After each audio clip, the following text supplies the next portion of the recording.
కొత్త సంవత్సరం అనగానే జనవరి 1ని మనం సెలబ్రేట్ చేసుకుంటాం. అయితే ఉగాది లేక సంవత్సరాది ఎందుకు జరుపుకుంటామో మనలో చాలా మందికి తెలీదు.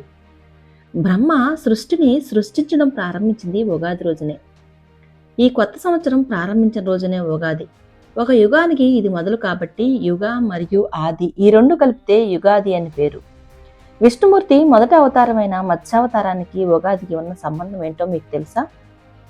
ఎప్పుడైతే ధర్మం దారి తప్పుతుందో, అధర్మం విజృంభిస్తుందో అప్పుడే నేను భూమి మీద అవతరించి దుష్టులను ఓడించి హతమార్చి ధర్మాన్ని పునఃస్థాపన చేస్తానని చెప్పాడు శ్రీ మహావిష్ణువు.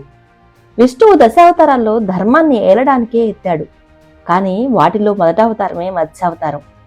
బ్రహ్మదేవుడు ఒక్కొక్క సృష్టి నిర్మాణం మొదలుపెట్టి ఆ రోజు పూర్తయ్యేలోపే సృష్టించే పని ముగించుకుని మళ్లీ యోగనిద్రలోకి వెళ్ళిపోతాడు.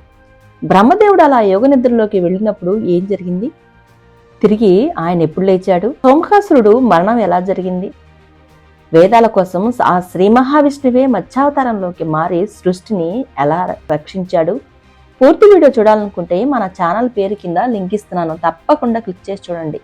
మొదటిసారి మన ఛానల్ చూస్తున్నట్లయితే సబ్స్క్రైబ్ చేసుకోండి. ఈ వీడియో కానీ మీకు నచ్చితే చిన్న లైక్ ఇచ్చి తెలిసిన వారికి షేర్ చేయండి. Thanks for watching.